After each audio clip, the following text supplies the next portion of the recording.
Good morning, সুপ্রভাত। আজকেও বেশ কুয়াশা। আজকের কথায় কথায় আলোচনা করব আমাদের প্রকৃত শত্রু কারা। যদিও এর আগেও বলেছি, তাও বলবো।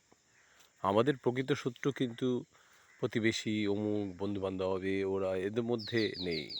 প্রকৃত শত্রু আমার নিজেদের মধ্যে আছে। সেটা কি?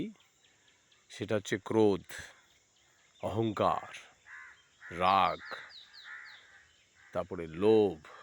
এইসবগুলো হচ্ছে আমাদের আরও যা পাশাপাশি যেগুলো আমাদের জীবনের আমাদেরকে অধঃপতনের দিকে নিয়ে যায়, সেইগুলো হচ্ছে আমাদের শত্রু। দেখবেন আমরা রেগে গেলে অনেক কিছু বলি, ভেতরে যত রাগ রয়েছে, এবং লোককে তখন অপমান করে অনেক কিছু বলি। পরবর্তীকালে আমরা আফসোস করি, অনুতাপ করি, রিপেন্ট করি, যেটা আমার করা ঠিক হয়নি। কিন্তু ততক্ষণে তো সে বলে না যে বন্দুকের গুলি আর মুখের বুলি বেরিয়ে গেলে আর ফেরানো যায় না। যা খারাপ হওয়ার হয়ে গেল। ভালো ভালো সম্পর্ক, কাছের লোক, সব ওই কথাতেই কিন্তু আপনি এতদিন যে কাজ করেছেন তার কোনো গুরুত্ব নেই। ওই দু চারটে খারাপ কথা বলাতে কিন্তু সেটা বিরাট একটা খারাপ এফেক্ট হয়ে গেল। অতএব আমি বলবো এই অভ্যাস করলে ভালো। আমি নিজেকেও বলবো, শুধু আপনাদের নয়। কারণ আমিও তো মানুষ, আমারও রক্ত মাংসের মানুষ, আমারও রাগ হয়, ইয়ে হয়, সবই হয়।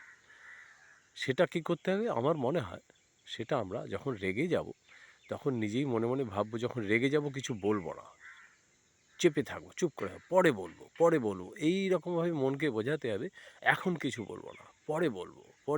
এই কথাটা যদি অভ্যেস করতে পারি, রাগটা চলে গেলে তখন আমরা কিন্তু তাকে বলবো। কীভাবে কী বলবো যাতে তার সঙ্গে খারাপ সম্পর্কও না হয়, কাজও হয়, তাকে বোঝাতেও পারি যে এটা তুমি ঠিক করনি বা এটাও ঠিক না, ভুল।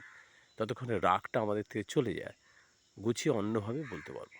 অতএব সেইটা অভ্যাস করতে হবে। আর জীবনে বাঁচতে গেলে এমন কিছু খাওয়া বিরাট দরকার নেই, যেটা আমরা রোজগার করি তার মধ্যে খেয়ে দিয়ে বাঁচতে পারি আমরা।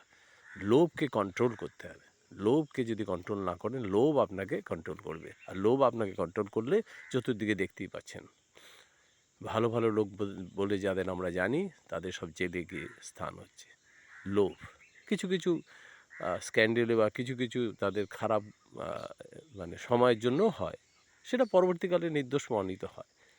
যাই হোক, লোভকে কন্ট্রোল করতে হবে আর রাগকে কন্ট্রোল করতে হবে।